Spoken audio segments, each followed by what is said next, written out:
Hi, everybody. Welcome to Women in Retail Talks. I'm Melissa Campanelli, the co-founder of the Women in Retail Leadership Circle and brand and content director for the Retail and Travel Group at NAPCO Media.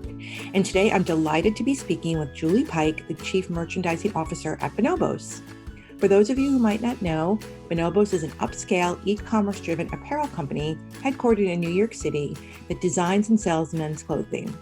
Today, we're going to be speaking with Julie about how the pandemic has changed merchandising and production for Bonobos, how consumer behavior has changed in general, and what it's like being a female leader at a menswear company, and I'm sure more. So with that, welcome, Julie. Thanks, Melissa. Nice to be here. Thanks for having me. Wonderful. So let's just get started. I'd love for you to tell our audience a little bit about your background, your professional background, and sort of how you ended up at Bonobos. Sure, absolutely. So as you can probably tell by the accent, I'm not American. I'm from Australia originally. I've been with Bonobos for close on 2 years now. Prior to Bonobos, I spent 14 years with Levi's in a number of different locations. So in San Francisco, in Hong Kong, as well as Australia. And prior to Levi's, or actually at Levi's, I finished up there running the global women's merchandising business, which was an incredible role and an incredible company. Prior to that, I was with Nike in both Hong Kong and Australia for about 6 years. So lived a little bit around the world and been with some incredible companies. Great. And then how did you end up in Bonobos? Yeah, a couple of things that really drew me to Bonobos. One was the fact that it was a digital native brand. I was really excited about getting in deep into the digital space. And so that was really attractive to me. I think, as importantly, the fact that I met Mickey, who's our CEO, who is an incredible female leader that is super strong, but has this ability to show vulnerability, and I really appreciated that about Mickey. And so, she was a big draw card for me within Bonobos. And I'd say the third thing really was around, Bonobos is really founded on the fact of, leading a strengths-based leadership model.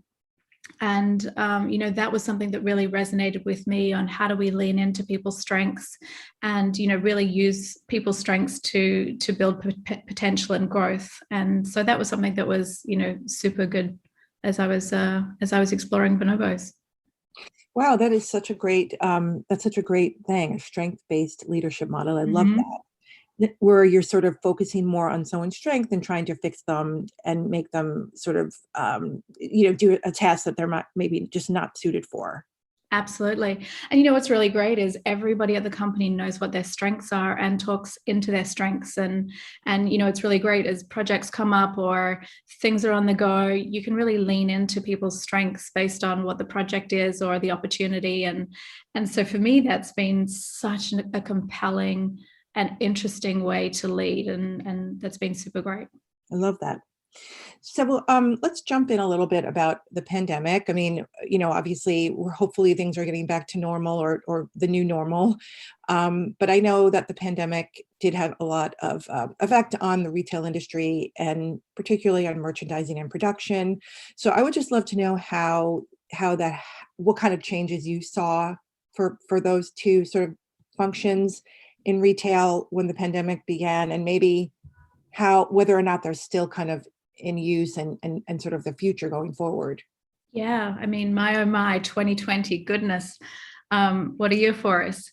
I think before I get into what changed, I think, what remained unchanged is probably the first thing. And I think, putting the customer at the core of all of the decisions that we made, that is something that remains unchanged. And that's something from a merchandising perspective that we are always in service to the customer. So, I think the discipline of that actually only got stronger. But, think about obviously our way of life, our routines changed so dramatically.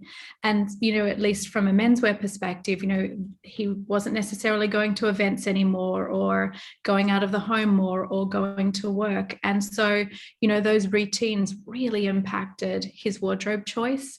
And, the way that impacted us was the reality is that, what he needed from Bonobos was different to what he needed pre-pandemic.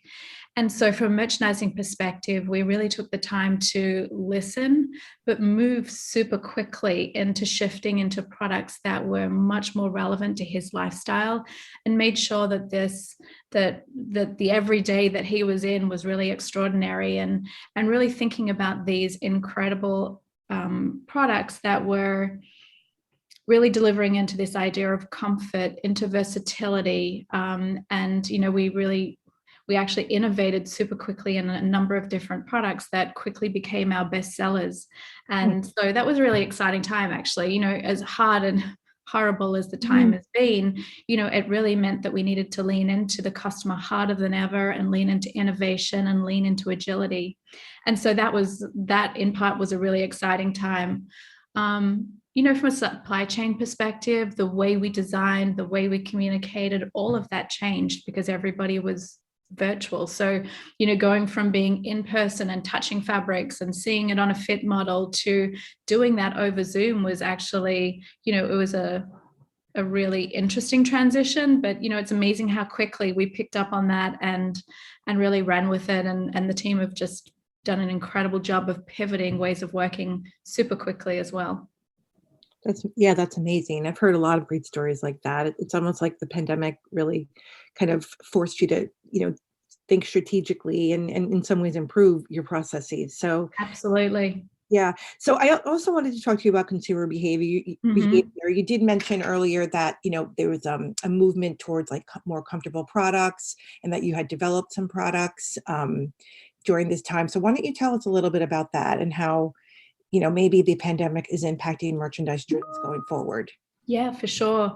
It's really interesting. I think this idea of accelerating of casualization was happening pre-pandemic, to be fair, but really the pandemic put this on steroids, and comfort became king. If you think about even sitting on the Zoom all day, it was almost like it was business on top but casual on bottom. And interestingly enough, shorts became the new pants for us.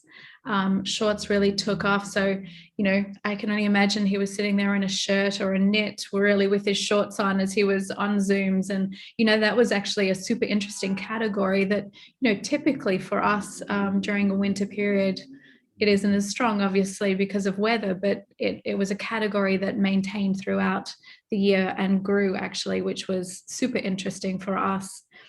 I'd say the other category that was really interesting for us was golf. So, during the pandemic, golf was one of the only sports that, in some areas people could play. And, what we saw was a lot of new people gravitating towards golf. And, for us, our golf category was really strong during this time frame. And so that was actually super interesting.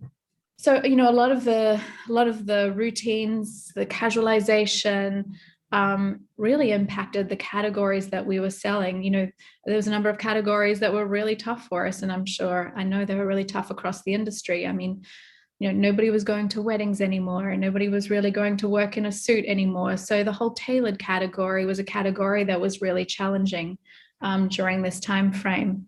I think, as we kind of come out of the pandemic, this idea of polished casual and what does that mean for us as we move forward, I think is going to be really interesting territory for us to continue to explore. And, the reemergence of occasion wear, if you think about, all of the weddings that got put off in 2020 are really now being obviously exploding within 2021. And we've seen, even in the last couple of months, a return or a reemergence of tailored based on events changing. So it's going to be super interesting to see how people evolve and in how the landscape evolves and what that means for apparel. Yeah, for sure. I have heard that, there's going to be obviously there's going to be a lot more travel and dining out. But I still feel like the retailers will get some, will still have to be involved, because they're the ones that are going to be helping with buying luggage and, Oh, yes. buying, swim shorts and all that good stuff. So I think they're sort of in tandem. So I'm going to switch gears a little bit. And I've actually spoken to Mickey about this in the past, so I'd love to get your perspective too. So It's interesting that, there's a chief merchandising officer and a CEO for that work for a male brand. So what is it like being a female leader for like in a men's apparel kind of company? Yeah, it's a super interesting question, Melissa. I think when you look at our leadership team, actually, to your point, it's predominantly a female leadership team. So being female in the office is fairly normal, and a lot of the merchandising team are women, and so it's really interesting actually within a male clothing company.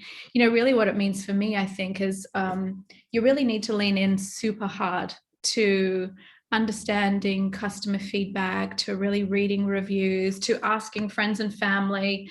I feel really fortunate. Actually, our COO is a guy, and he is so incredible, frankly, of providing feedback and insights and wearing the product.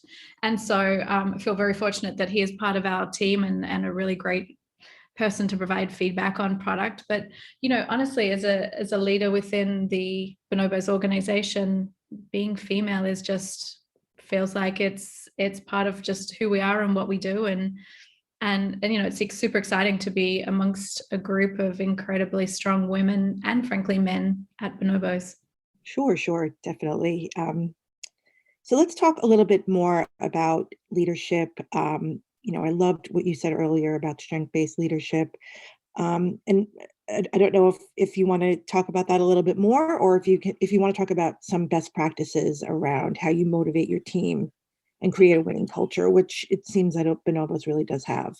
Yeah, Bonobos is, it comes from the top. Mickey is such a great human, and the humanity that exists within Bonobos is something that I really appreciate. And it's a relatively small team, which is great because I know everybody by name, and for me that's an exciting piece, because you get to know people's children and what they're doing, where they're going on holidays, and that human centricity, I think, is such a great part of being at Bonobos. So, as we think about what that means for how did we sustain and motivate during COVID, I think there's a couple of things. One was making sure that people had the space and time during such a challenging time to disconnect, and trying to respect boundaries. When we're at home and working, I think we're all, it's work, it's home, it's all within one, and making sure that time away from the computer and time away from Zoom is important to recharge and reset. But equally, that time of collaboration and FaceTime is so important to staying and remaining connected. And I've got to say, I'm super excited to be able to get back into the office and see everybody again and see everybody in person. And so balancing those two things has been difficult, but at the same time, to your point earlier, it's really set new ways of working and creating, I suppose, streamlined processes and simplicity and innovation, and that's always exciting, isn't it? Yeah, that's amazing. Yeah, it was so challenging, with folks working from home, and it seems like a lot of retailers are starting to hopefully get some of their folks back into the offices, this summer or coming into fall. So I'm sure that'll be great. I'm excited because I'm actually taking my first trip for business next week. So Oh, really excited. fantastic. I forget what I'm supposed to pack. Do I have the right bottle sizes? Oh my Um, goodness, I'm desperate to travel again. It's yeah, so I'm looking forward to it. There's pluses and minuses to the hybrid. It's nice to have a hybrid work environment, but it is nice to finally get to see your colleagues and Oh, absolutely. Well, Melissa, next week, I think it's next Tuesday, I'm actually going in. We've got lots and lots of samples at the office that they need packing up, and I'm just so excited to go and pack some samples. Honestly, and see people. So, yeah, I hear you. um, so another question I wanted to ask you about, which is a big part of our work here at Women in Retail, is about networking and the importance of having a network and importance of having, mentorship and sponsors and support in your career. I mean, can you talk a little bit about that and if that's important to you, and if so, Oh why? my goodness, absolutely. Network is everything. I like to think about the network as as your collective board of directors, right? The network is your people to bounce things off, to really brainstorm with. I mean, the reality is, as a retail business, the landscape is shifting so dramatically, and we're all trying to solve very similar problems. We're trying to solve them in different ways, but we're all trying to solve similar problems. So I absolutely love and so appreciate my circle and my network. I mean, I often get together. We have a monthly call with a group from the industry across different businesses to really stay connected, to talk about ideas. And I couldn't be more thankful. I mean, a lot of my really great friends, even from many, many years ago, have come from my network. And it's something that I appreciate. I think when you spend so much time with people and, energizing time where you're solving problems, where you're coming up with solutions, it really brings you close to people. And I think, that's so exciting. I'd say that, coupled with living in different places around the world, you lean on those that you've worked with or that you partner with. I'd say even more than what you do if you're living here.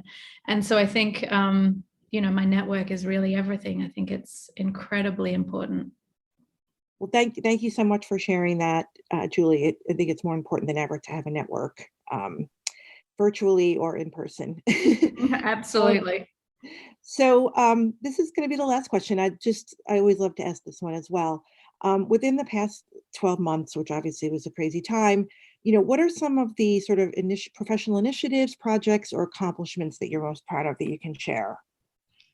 Yeah, I think it goes back to what we were talking about earlier, which is, how did we put the customer at the core during this time period? And how do we make sure that we were nimble, that we're agile, and that we're really leaning into what changed and how we in service to our customer? And, I would say our team really innovated in that space by developing some really fantastic products that really lent into comfort and versatility without forgetting this incredible style that Bonobos has been so famous for.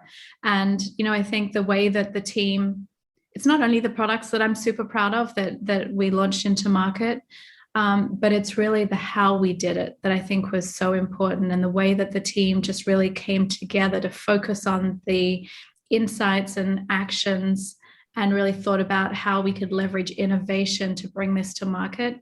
That's what I'm most proud of, frankly. Yeah, that's great. And just to wrap it up, so what are you most looking forward to as we round out 2020 and enter in 2022? Oh my goodness, Melissa, honestly, what aren't I looking forward to?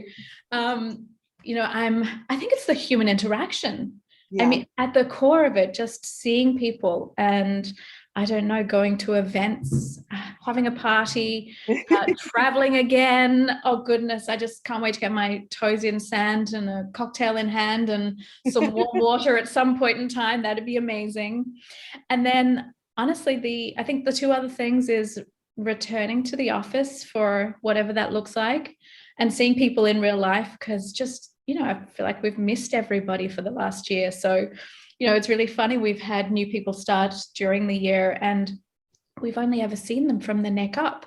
So to actually be able to put a body to a person is going to be amazing, and get to see people in real life. And I think, the other piece, obviously coming from the industry we're in, is I'm just looking forward to get dressed up again. Yeah. And, that's a super exciting thing as well. For sure. Those are all really great things to look forward to. And I'm with you on virtually everyone.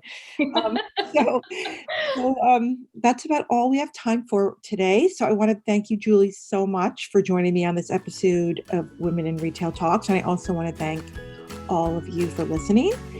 For more information on this podcast, please check out our podcast channel page at womeninretail.com/podcasts for show notes. And Women in Retail Talks is available on Apple Podcasts, Google Play, Stitcher, and Spotify.